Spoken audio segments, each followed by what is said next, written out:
Testing, testing, testing.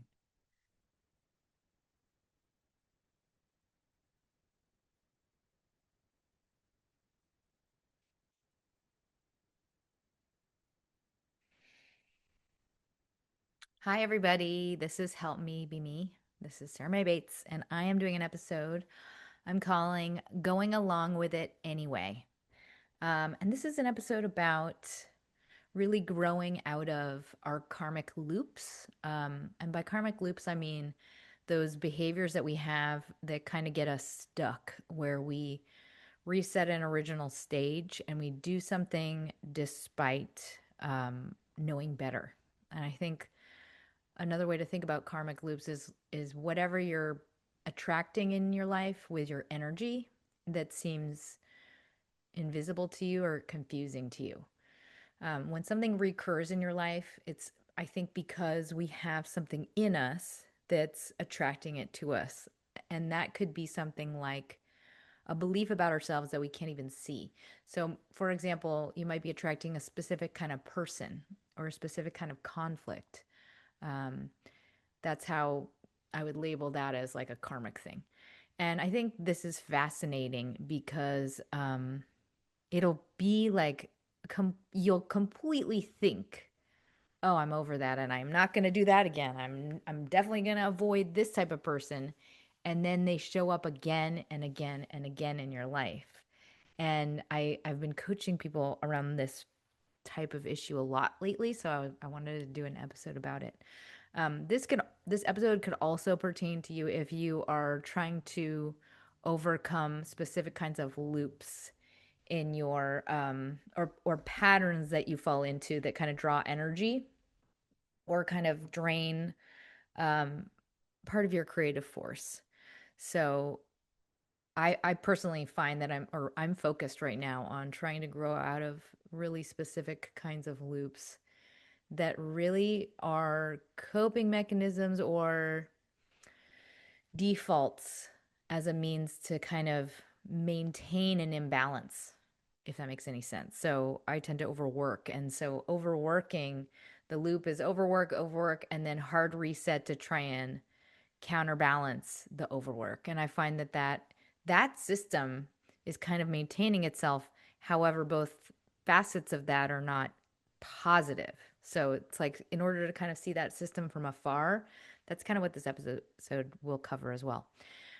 What I find with the first issue that I was describing, the um, going along with it situation, is when you are in a conversation with somebody or a conflict with somebody or a situation with somebody, and your body is telling you something's wrong, and yet you still get pulled into a very specific kind of conflict that makes you lose track of your values. And it's almost like we get kind of tricked into it, or we get lost for a moment and we ignore the feedback, like we ignore what our body is telling us, and we kind of agree to something we know in our conscious mind that we do not actually want to agree with. And I find that when I'm in these situations, there's something that is triggered, like either a need to appease, a need to please, a need to not argue, or a belief that we are probably wrong, or it might be a feeling of judgment of ourselves, like I shouldn't feel like that. I'm being I'm being wrong. I'm being cruel. I'm being insensitive. I shouldn't feel like that. And we override the feeling because for some reason in our brain we have deemed it as inappropriate to feel that way, or we have a negative stigma against ourselves for feeling that way. So that's the feeling. The override is the thing I'm focusing on here. We know, because we know in the moment, we know at the beginning of this whole interaction, but then we override that knowing and we correct it. We control it. Like if you identify as a controller, that is, I'm definitely a controller. That is exactly the thing, the step in this process that I'm zeroing in on. The moment we overrode it. Why? Because that is the action We take because we don't want to fill in the blank. That's the motive that we're trying to become conscious of. We didn't want to, what's your thing? So that's the original stage motive. Like by original stage, I mean like your original issue, your original karmic issue slash childhood issue. I didn't want to be blank, or I didn't want to make another person blank. That thing that gets triggered is something very old that probably caused you, in your brain, you like kind of labeled this thing as the biggest problem in your life. And it made you believe for you to be loved or for you to control others, you needed to do blank. You needed to be never ruffle feathers, is an example. Um, I can't ever be vulnerable. I can't ever make someone not like me. I can't ever be around anger. I want to invite you to just think on this for a moment for yourself. What was your original stage? Like, what's your original motive? And how does this kind of show up for you in adult situations? Um, I I'll let you think on that. I would invite you to think on that. If you also want some help on this, I know I mentioned this on the show, but I recently did Enneagram coaching and I learned so much from it. It's very, very focused on traits about yourself, this type of thing in yourself. And I learned that I was an 8, which means my original stage motive is to never ever be vulnerable. And so I've because I know that now, I kind of look for it in all conflicts in my life. And it's very enlightening. Like I had a really small conflict that came up recently where I was getting angry at somebody else and I was frustrated with them about I can't even remember what it was for. I was frustrated because I was doing something nice for them and then they offered something nice while I was doing something nice for them. And I was like, no. I'm in the middle of doing something nice for you. Why would I want you like you just discounted all the thing I was doing. Anyway, I looked at it from the vantage point of my original motive, which is to never be vulnerable. And I was like, I was coming from this motive of you're gonna own me always. That's what created the conflict. It was me saying, you're gonna be indebted to me, therefore I'm gonna do all this stuff for you. And that's what, so I made it. So I feel like it's such a helpful practice to go through because you can see, like, where did things go awry? Oftentimes, it's these really old protective mechanisms that kind of still are overactive, even if we are so, so self aware and have done so, so much work. They'll still rear their heads. So it's like really nice to be able to kind of dismantle them in the moment and step back from them and see in an objective, not wounded way. Oh, the little kids come back. Okay, well, I gotta apologize now. Um, and I think when we are in conflicts that recur, when we start to see, oh, I'm very much inclined to always be protecting myself via this fill in the blank thing, we can start to heal those overactive protective needs. And then we can completely skip them because we can actually stop them in the middle of when they're active and do what I call like a manual workaround. We can also stop in the middle of a conflict and get out of it. I have another example that's related to that. We don't get pulled into the loop. We don't get blinded into the loop, especially as in the case with relationships. Like it's very easy to get kind of manipulated when your original stage is triggered. And if you can become super, super self aware, you will not get manipulated, or at the very least, you will notice it when it's happening and be able to be like, and I'm out. I got to get out of here. Nope, not doing this. And then jump away. Um, so because you know You can do this manual workaround and see, oh, I can see what happened, and you can get back to your present day healthy self. The thing that's really interesting about these loops, we attract them into our life because of the way we respond to others, in that we validate them. So the ones I'm talking about related to relationships, really, it's almost like you have little invisible hooks on your body that are related to what you perceive to be deficits in yourself, or where you lack. And other people who complement those deficits, those perceived deficits, who can prey on them, can very easily read them in your verbal cues, sometimes your physical cues, sometimes just your energy. It's like you're telegraphing it on so many levels. You're broadcasting it to other people. So that's why you kind of attract it, is like it's almost like they hear it in everything about you that you agree with them. Therefore, you're inviting it into your life. So, what do I mean by this? What do I mean by like this, these little invisible deficits? I'm going to give you some really random examples. You might have little sister energy. I'm calling it that. It could be little brother. It could be um, codependent daughter. I don't know. Little sister energy is like if you have an older sibling who was your hero. And then that sibling, I find that this is really a common thing in families with a lot of baggage or trauma or dysfunctionality, is the way that the kids cope with the dysfunction is very different. So they use very different strategies. And so if one person is older during a lot of the dysfunction, one coping style, if they don't end up going to therapy and getting help and working all the shit, one coping style is to just reject the family and be like, I'm out. Fuck all y'all. And then say everything, you guys are idiots and I hate you. And like just on a personality level, be very self-centered and reject everything about their upbringing.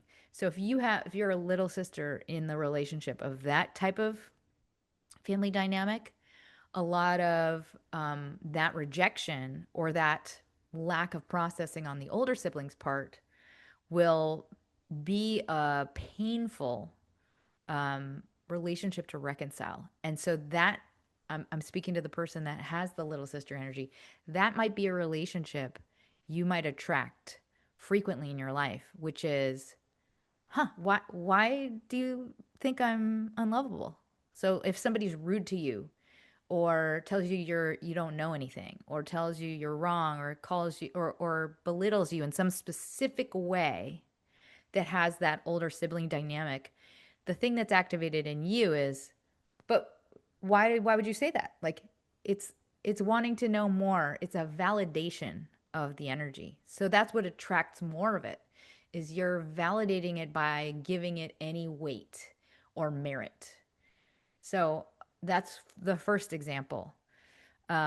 Second example would be a um, dominant, don't rock the boat energy. So like if you have a dominant person in your life and your energy is to not rock the boat, it will almost sustain more and more dysfunction around you if your response to somebody being like domineering and controlling, if your response is to be like, I'm just gonna go along with it, I'm just gonna make sure everything, I'm not gonna, no, I don't want to make anyone mad, like that in itself will create a situation in your life where you have pretty gnarly not uh responsible, not ethical types of figures acting constantly in your life.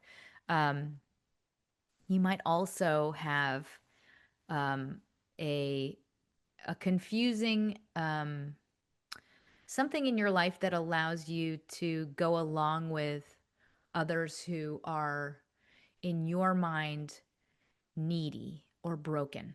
Like, for example, if you have had trauma in your life or you have been a black sheep in your life, when you recognize someone asking you to go along with them, or cut them a break. There might be an override moment where you're like, ah, I should give him a break. I mean, who am I to judge? I shouldn't be harsh. It's not that big a deal if you are overriding what you perceive to be an overcorrection or an overly harsh or overly cruel, overly rigid. There's some part of you that is saying, I I can deal with less than. It's okay. I Who am I to expect perfect? Who am I to block that? It's like a very subtle negotiation in your brain. But your body knows. Your body is telling you like this is not okay behavior. And then we go along with it to appease. And so what is lost in that moment of appeasement? What is lost is agency, respect, time, clarity. We engage with something when we should not. And then that in that moment, we are immediately lost. We're offline because we've ignored the body. You've said, like, okay, my alarm bells are going off, but I'm going to choose to go along with it anyway. And in that negotiation, suddenly we have no compass. And so we're just kind of like, huh? Huh? Things get more and more confusing in that loop, in that interaction. And so when you are in a loop like that, when you're in a situation like that, the first thing I want you to do is notice that feeling of dizziness, of being off balance and confused. Like huh, that's weird. They're being even more mean now. Huh, that's weird. This doesn't feel like that this would be right. Notice the feeling of confusion. And notice that, I guess, just observe backwards in your life. What was the sign? What was the sign for you that something was off? It's usually that we are confused or that the person does or says something that we don't think they should. You might feel internally like, huh, why aren't they hearing me? Or why are they asking this thing of me? Or it might be a feeling of being kind of outside of yourself or powerless, like you're invisible suddenly, like they're just taking an advantage for no apparent reason. Um, Other feelings that might come up for you in the instance, in the moment of this thing happening, is not wanting to offend them or not wanting to be rude. And so, what I want you to become really curious about is, um, what was the little tiny phrase that went through your head when you decided to override the thing you knew? There will be a tool on this in particular, so you can write to it. Um, I wanted to also touch upon this theme of personal loops that have nothing to do with relationships. If you find you are repeating a behavior that doesn't serve you, and you notice that same kind of feeling of being outside of yourself, like you are being kept at a distance from this kind of calm or regulated or ideal version of yourself. Um, that is another area to bring curiosity to. Specifically, what is the problem you're solving? What is the problem that this loop is solving? It's a it's something that is created by an imbalance of some sort. It's a compensation of some sort. So for me, it's really about control. It's like we want to have control over a thing that we know is not working.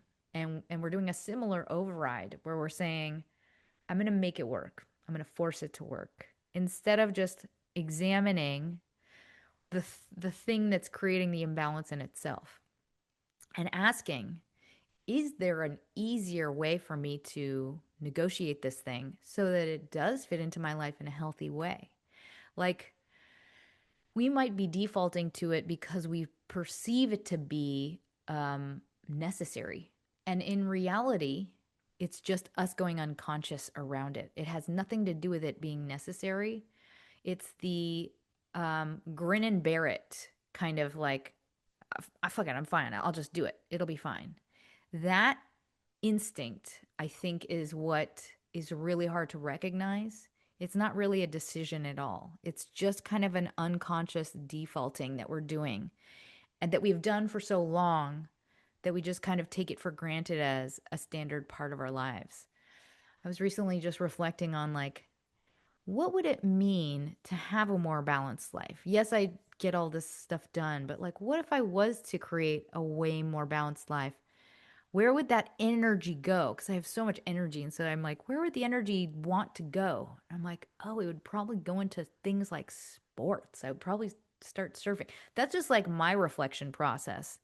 So I'm inviting you to do the same thing. Is just bring air and light to this topic in your imagination. Like, what are my loops that are not serving me that are coming up?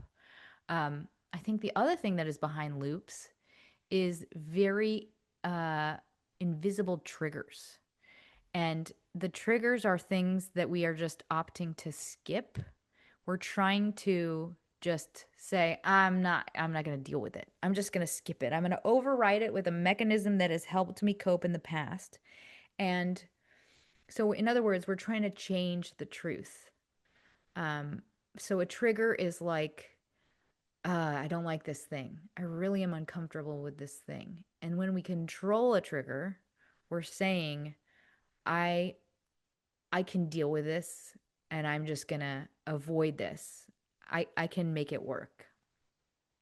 So I'm thinking of like a random example that I see often, which is um, I don't want to disappoint this other person. I don't want to think about dealing with an issue with this other person. But I can make it work because I can do anything.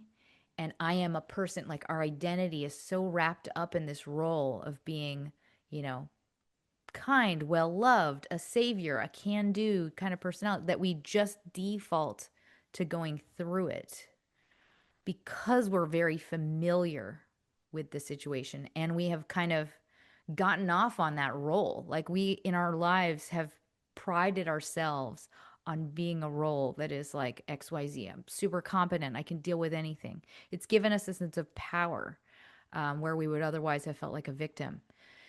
Anyway, all of that is to say, I'm going to give you an opportunity to reflect on some of these things and this next part, which is part two, the how, the tools. And before I go into the tools, first, a brief word from our sponsors.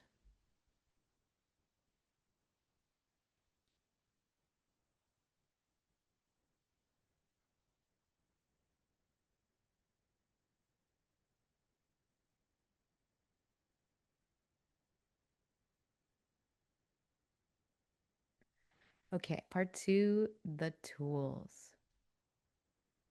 All right, the first tool is called the energy of attraction. I really into the book that I mentioned the last two episodes. I'm going to put it in the show notes again. It is called The Game of Life and How to Play It.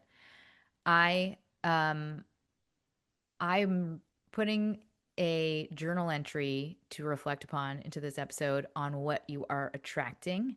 Um, I'm curious for you if it's, you know, if it's not the little sister type of relationship or the older sister type of relationship. I think that it could be something that is parallel to a very early relationship in your life. Like if you have a recurring figure in your life, um, I think when we deal with dynamics in our family, we cope with those dynamics by kind of taking on a different role from others. And so therefore, whatever coping style you took on will be kind of something that you default to because you know the strategies that are effective associated with that role. So, if you are attracting a loop with a particular type of person based on a relationship, these are the prompts I would like to invite you to reflect upon.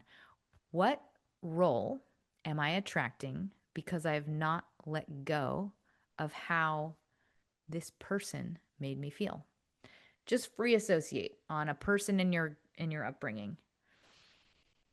Whoever you wrote down, whatever relationships you wrote down, this is an energy that you will likely attract more of. The second part of this tool is to look at what is the story of the loop in your words. So, like, what are the things that you tend to say to others? I think how we summarize situations in our life has like a lot to tell us or a lot to teach us about where we are in our own life, including what issues we are kind of creating in our life. An example from that book I mentioned is there was a woman who kept breaking her glasses and kept losing her glasses. And so the person that wrote the book said, "What do you often say about your glasses?" And the woman realized that she was saying, "I hate my glasses. I hate them so much all the time." So this was kind of like an energy perspective that was very present in her life, in her energy, that was kind of being actualized by her on like an unconscious, literal level. So that example is something I'm inviting you to just observe your own words and like observe the stories you tell about yourself and relationships, specifically yourself and relationships or yourself and like whatever conflict is coming into your life or how other people are in your life, the stories you tell around other people. It could also be the stories you tell about this original self, you know? Is the story put upon and a victim, or has the story grown up? Is the story at peace, you know? Like if you literally were to listen to your own words in third person as though you were another person, they would take on a very different meaning. They would be very clear in where you are. Versus when we're in our words, we can't really see them. We can't really relate to them when they're coming directly from us. So sometimes when I'm saying, I started to do this exercise myself and I started to look at the words I say. What are the phrases I say all the time? What are the casual kind of unconscious stories I tell about myself or my life? And I realized that in the moment now, when I'm telling one of those kind of default automatic stories, I can kind of third person it and step out and like observe myself and see what the story is like. And sometimes I change it mid sentence. Like, one thing I think I used to do a lot to kind of create a sense of, I thought I was creating a sense of familiarity or comfort with others was to be like self deprecating or deprecating on around life and life's hardships, like, oh, you know, crazy kids and da, da, da, da, like those kind of comedic complaints. And I've stopped doing that because I'm like, oh, I'm actually generating those in my life. Like I'm like making those be real all the time. But if I'm writing these like, you know, somewhat like put upon types of situations. So I've now really become very deliberate in the phrases I repeat to be very like complimentary, positive, glorified. I'm sure it's way more boring, but then again, maybe not. Maybe that's just the way my old perception of those things was.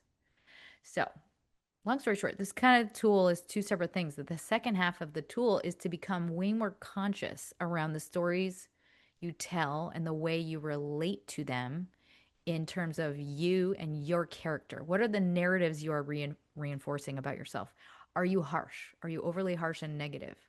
Or are you positive and neutral? I had to really, really dissect this on a not even just a narratives level in myself. I had like, I didn't realize it. I had a couple of blocks in my old belief systems that were around judgment. And I was like kind of defaulting to a judgment as a means to self protect. And I always refer to this as pedestaling because I think we put ourselves too high above others and we judge down, or we put others way above us and we judge from below. So either of those processes is not what we want to do. It is to separate from others versus to relate to them and celebrate them in love. So if you notice yourself doing it, just stop the moment you observe that in yourself, that instinct in yourself. All right, the next tool.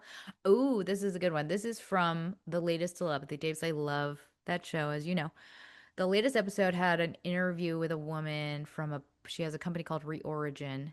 And I'm just doing a very like top level version of this tool that she described from her company Reorigin. But like, So she calls it looping. I call it rumination. When your brain is in a train of thought where we are kind of practicing or prompting something negative into existence, like affirming something negative or attracting something negative by repeating thoughts about that thing. Um, the, that is a situation when we can further externalize it by using hand gestures. And the act of performing it with your hands outside of just having it in your thoughts makes the visual feedback into your brain believe the truth of the fact that you are overcoming it. So another way to do this is in the mirror, because then you have more mirror neurons that are translating this feedback to your brain. Because I think a lot of people struggle with rumination, and it feels sometimes like, oh, I can't stop my brain. It's just going haywire, and it's driving me insane. So this is a step to take to further unhinge I guess the cementedness of the rumination. So when you're in a loop or anything that feels like it has a lot of friction for you, the loop in itself is kind of creating muscle memory. And oftentimes that muscle memory is very harmful to your body. And so it's almost like telling your body to like be in stress, be in fear, be like generate like all these chemicals that make you feel sick. So when you're in that situation, what you could possibly or what you can do to externalize it is say these are just my hand gestures that I made up. Like I'm doing a timeout thing right now. Pause. Um, I you say like I'm going to pause these thoughts. I am safe. I like do a little hug myself. I am safe and I am calm. I am relaxed. Relax your shoulders. And I'm going to repave. I'm rubbing my hands together. I'm going to repave over these thoughts and replace them with everything is fine and I am not worried at all. So that would be like the affirmation. And then the last one is thank you. Thank you. Maybe you can clap, you can do a little celebratory pose. Thank you to my limbic system for trying to protect me. So those are just like things that came to mind for me, but I think that this tool is makes so much sense. I was just like, "Oh, that's awesome. What a great idea." Um, and the other thing that this woman added, I can't remember her name right now, but she was lovely, is that if you do this with a friend, that you also get more feedback from the other person in terms of like reinforcing it in truth in your own energy. So I invite you to try that out. I think that that is super helpful for things that really get us trapped because of familiarity, like the sister energy, for example. Or I know for a lot of people, guilt is like crippling, like the triggers of old unhealthy dynamics, especially with pleaser kinds of relationships, like with a parent. When you are trying to grow out of it, the guilt is like almost intolerable. It is so overwhelming. And so these would be gestures I would practice when you're just practicing letting go of the feeling of guilt and being like, I am safe. I am safe. Okay, great. The next tool is a mantra. I think one thing that have practiced for a while that has given me the most relief is really being practicing welcoming what is and really being aligned with truth and just letting go of the job of control and really celebrating that I'm not in control. And so this mantra is kind of an echo of that belief, which is I thank you, I thank the world, I thank the universe for whatever gift I will receive, whatever that is, which I receive with grace in perfect ways. And I think those last words to me are really powerful because it's like it gets the superstitious brain to calm down. And you're just saying like I welcome what is, which I receive with grace in perfect ways. It means like I'm not welcoming something that's ironically the thing I wanted, but it's also terrible. It's like it's getting rid of all the it's making it super super super clear. And an ability to just be present, which I love. It's like an energy reset. Um, okay. The next tool is another journal exercise. This is a one related to the other one about your kind of original stage. The reflection is, what is the belief beneath the relationship that I attract? So I think that there is some little tiny me, tiny you, that has some sort of um, belief that they are validating when they override, you know? Um, like I'm going to give you an example from my own life. When I overwork, it's often because yes, the original motive, the underlying motive is I don't want to be vulnerable. But the belief that often comes up is it's just so much easier if I do it myself. I'll just do it myself. It's just so much easier. And therefore it's kind of like the underlying belief is that I have to do everything myself because that is where there's no risk. There's just so much kind of like built into these tiny, what we think are like kind of inconsequential actions. There's so many layers to them. And I'm interested in what is the thing that's really kind of making you inclined to override. For a lot of people, it's an extreme aversion to conflict. And therefore, it's just like, I don't want this feeling. Therefore, I'm willing to do whatever. But in a lot of those circumstances, you can very easily tolerate that conflict. And you're capable of it now, whereas you weren't a long, long time ago. So the familiarity of the situation is what makes us default to this kind of old little self. And that's why it's hard to see it and slow it down. It's just like, oh, I know what to do in this situation. I've always done it. So that's the prompt. Excavate what is the belief beneath the relationship I attract. Okay. Next tool, I think I already touched upon this. This is the manual workaround. When you're in the moment of that feeling of this situation does not suit me, the thing I do now is I third person it. I look at it from outside of it and I ask, what would so and so do? And how would they feel in this situation? It's a way for our brain to borrow the logic of other people. I'm going to give you an example that happened recently. I was a in a situation where a stranger was asking me to like just go along with something, like please, please, please, just go along with it. And in my mind, what I did was, I should, poor guy, I should totally go along with it.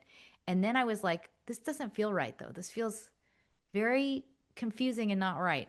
And then I did this third person thing where I was like looking at it from the outside and I thought, I thought of a friend, a very like empowered, healthy friend. And I said, what would she do in this situation? And then I was like, oh, yeah, she would be like, no fucking way. So I was like, okay, I'm getting out now.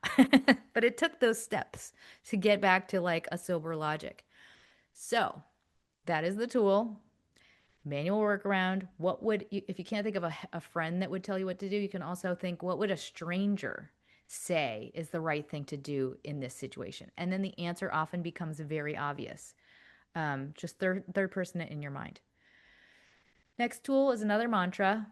I don't owe anyone anything. I think this is a great reminder because I think oftentimes when we're triggered and we're getting into like crazy rumination, there is some part of our brain that has forgotten, like, you're allowed to do absolutely anything. You do not owe anyone anything. I mean, I'm saying like you can't go kill people and hurt people, but you get what I mean. Like, you don't owe anyone anything. You're not mandated to do anything for anyone else. So like the belief that like, I should and I'm bad, like, no, you don't have to do anything. You have no responsibility to anyone to do anything unless it is your child or a dependent. You like how I caveat everything? Um, all right, the next tool. The new versus the moment. I thought this was a pretty interesting one. When you are a in a triggered state or a stressed state, we are often in a state of I need to show up on all fronts. I need to go on all cylinders and I need to crush this thing. And we come from ego. We default to ego and performing. And I think for a lot of us, we're at a place in life where we don't need to do that anymore. And therefore, we are wasting tons and tons of energy and burning ourselves out. Like, so the tool is basically to look at when you're in the energy of stress or fear, and when you are in the stress of um, being overcompensating, like from the place of ego. And maybe I don't need to do that anymore. Like when it is a situation that is actually creative to us and we are inspired, like if we are, for example, on a project that we actually genuinely care about, that would be a situation when be the expression of the thing you actually are and like make it amazing and awesome and show up in all the vivid color of the person that you are. But if you're in a new situation that's just causing you to feel anxiety or fear, maybe it doesn't deserve your creative energy. Maybe it's just like you can notice the fear and be like, I actually genuinely don't care that much about the thing. So, this is like a really mundane example, but like maybe you can wear the same outfit every day. Maybe that's not a thing you care about. Maybe that's not worthy of your creative energy, um, like Steve Jobs style. Anyway, I hope that tool made sense. Next tool is similar, called herd driven. This tool is basically a reminder of the way that we are wired based on just being animals. We are wired to go with the herd when we are stressed or when we are in fear and when we are in any kind of version of a threat state. And so when you default to the herd, it's because when we're in a state of panic, we all kind of run in the same direction. Like we default to whatever anybody else thinks we should do. And the same goes for if you're feeling insecure, you're feeling vulnerable, you're feeling hormonally compromised. When someone puts you on the back foot, what we will often do is what anybody else thinks we should do, or we'll default to what others tend to do. But oftentimes that's not right for us. So this tool is basically to do the wrong thing. And by that I mean do the next step that you think to do, even if it happens to be wrong. Because as soon as you take an action, you will get feedback about what the next action should be because your brain will be kind of calming down a bit more. But the first step we take has to be ours. It cannot be somebody else's best first step. So, like, in other words, just like make a decision, but make it your decision. And then know that from the next step, it'll inform the process, will inform the right answer. And I'm just saying this because I think a lot of people, we like get into a habit of like doing what our parents said we should do. And we always kind of default to like, well, what do they think we should do? What would they judge in me? The best answer for you will always come from you. So just take it a tiny baby step at a time, especially when you're in that kind of fear threat state. Um, we will have to own the first step. And that's because it's going to be a very different right answer for us. And uncertainty, the first step, there is no safe next step when we're in uncertainty. Any kind of uncertainty of any kind, like your life that is unwritten, it's always going to be uncertain. There's no quote right answer. All right. Those are all my tools. I hope they're helpful. I hope you get something grounding and something that makes you feel more secure out of the episode. If you know anyone that this could help, please share it. If you have time to leave a review on iTunes, I would love it, or on Spotify. And in closing, um, you are changing so much right now. We are so malleable. And with just intention, we change ourselves, just intentionality. So I really am just echoing, we need to be clear about what we want, and we need to have a high bar for what we want for ourselves and just really go for it. In the thing that you want, have a clear image and let the how go. I have seen so much amazing change in the lives of my clients and of listeners and the letters I get in myself. And I know it is just about going through the motions, like having that clear vision, holding the energy for that clear vision, and then going through the motions. And eventually it actualizes.